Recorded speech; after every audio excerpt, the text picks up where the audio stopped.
All right, so we're going to be talking about solving multi-step equations, and we broke this up into 4 different parts. We're going to start with the most simple multi-step equations we can run into, and then kind of work our way up to being able to do variables on both sides with distributive property on both sides, okay? An example of that might look like this number 2, okay? Our goal is to be able to work up to these guys, but we're going to start out a little bit easier. Okay, and when we say multi-step equations, we're saying those that are a little bit more complex than the one-step equations and the two-step equations. It may take 3 or 4 or more steps in order to solve. However, we're going to apply the same steps every single time we solve multi-step equations, okay? The first step is apply the distributive property if necessary, okay? So like in this example here that we're trying to build up to, notice I have the parentheses. It's possible we could apply the distributive property first, okay? So the first thing we would always want to check is if we can apply the distributive property. Step number 2 is we always want to be able to check to see if we can combine like terms, okay? So after we do the distributive property, like notice over here, if I multiply 6 times 5, we would end up with a 30v. Well, if I have an 8v and a 30v, I can add those together on the same side, okay? So the first 2 steps are really to help us kind of set up what we're going to do. And then once we get past steps 1 and 2, we go on to step 3, which is pick a number side and a variable side. And so what I mean by that is we want to move all the variables to one side, and then we want to move all our numbers to the other side of the equal sign, okay? And how we do that is step number 4, which we want to isolate the variable, which is using that inverse operations just like we did in 1-step and 2-step. And then, of course, step number 5 is we want to be able to check our answer. Now you say, Mr. B, well, you went through that pretty fast. Well, that's okay, guys. We're building up to being able to apply all these. In all actuality, we might not even use, actually, today we're not even going to use step number 1 here because we're not going to have a distributed property. Today, what we're focused on is the least amount of in terms of complexity here, and that is multi-step equations with no distributive property. Okay, no distributive property. And then also, it's variables on one side.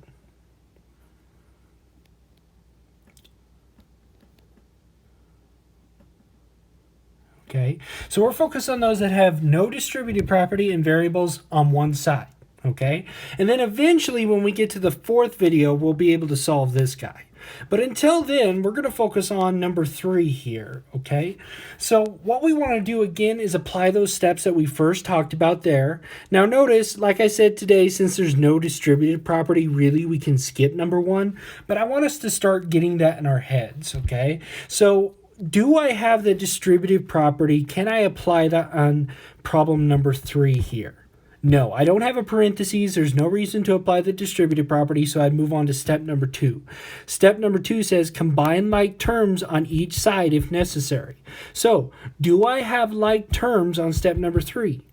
Yes, I have variables here. I have a negative 2x and a plus 3x here, okay? We can combine those together. So remember, if we have opposite signs, we subtract and keep the sign of the larger. So 3 minus 2 gives me 1, and I'll explain that we don't necessarily have to write the 1 here in a second, but we get 1, and then I keep my x. Now check, is the 3 bigger or the 2 bigger?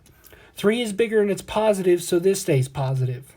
And of course, the other side, there's nothing to combine, so we still have negative 8. Now, we can leave it as this, or you don't necessarily have to write a 1. Anytime it's a 1x, really we can leave it as x, okay? Really, we can just leave it as x. Okay, you don't have to put 1x. And that actually solves our problem here because now I have x by itself, and we end up with x is equal to a negative 8. Okay, so that one was pretty simple. All we had to do was combine like terms and we got to our solution, okay? Then, if you double check our answers here, it said pick a number side and a variable side. Well, we already had all our x's on one side and we already had all our numbers on this side, so that kind of took care of step number 3. And then step number 4, isolate the variable. Well, we didn't have to isolate the variable because it was already isolated, right? We didn't have to move anything. We just got 1x when we combined like terms, okay?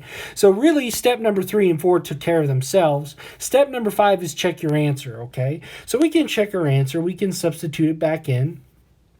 I can plug this back in here.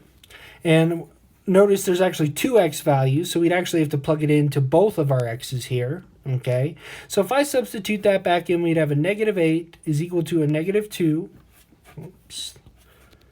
times a -8, because that's what we got x to be, plus 3 times a -8, because there's another x there, okay? So now we just got to go through multiplication. I have a negative times a negative, which makes it positive. -2 times a -8, we get 16. Okay, and then 3 times a -8, a positive times a negative is a negative. So I get a -24. And then our -8 on this side still stays a -8. Now, if we're correct, we should get a -8 on both sides, right? It should be a true statement. Well, what's 16 minus 24? Well, remember, now I'm dealing with different signs. So what do we do when we have different sign? Subtract and keep the sign of the larger, right? Well, what's 24 minus 16? 8, right? So this would be 8, and then notice 24 is bigger than 16 and it's negative, so we keep its sign, which is negative. So we know we're right, a -8 is our solution, okay? So that's example number 3.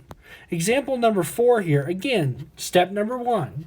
Can I apply the distributive property? No, there's no distributive property here. Step number 2, can I combine like terms? Yeah, there are like terms. I have an x value here and an x variable here, okay? So I can combine my variables together, okay? So I have a -5 minus 7x. Well, this is a same sign situation. Remember, same sign, we add and keep the sign. So my 7s aren't going to change. Those guys are still going to be there, but 5 plus 7 is 12, and I keep my x. Now, what sign do they both have? They both have a negative, right? So this would be minus 12x. Okay, so that was step number 2, combine like terms. Step number 3, pick a variable side and a number side. Okay, well, in our situation for these questions, if x is already on the right side, let's keep x on the right side. So let's keep all the x's on the right side, and anything that is a number, not a variable, let's move to the left side, okay? Well, notice this guy right here is a number, and we need to move it to the number side. Okay, it's a +7, so how do you move a +7?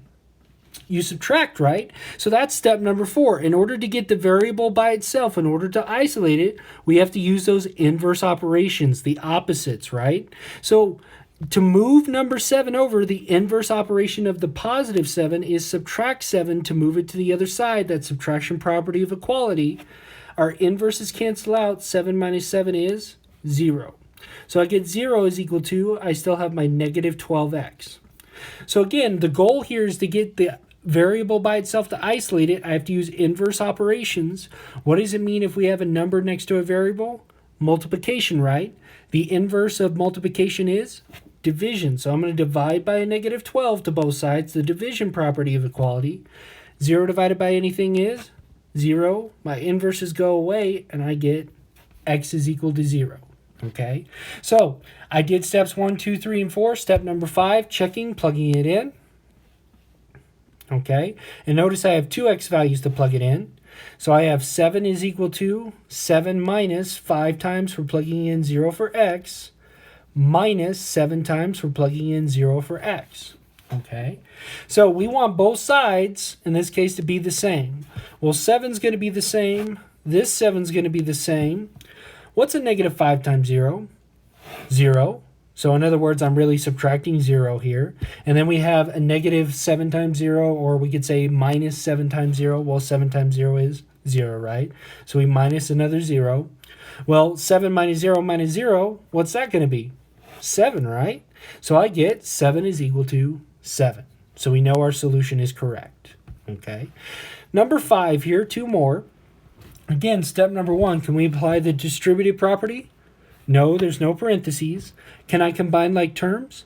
Yes, and in this case, we actually have numbers that we can combine. We can put our numbers together. So these guys are going to stay the same. What is a negative 3 plus 2? Different sign, subtract and keep the sign larger. 3 minus 2 is 1.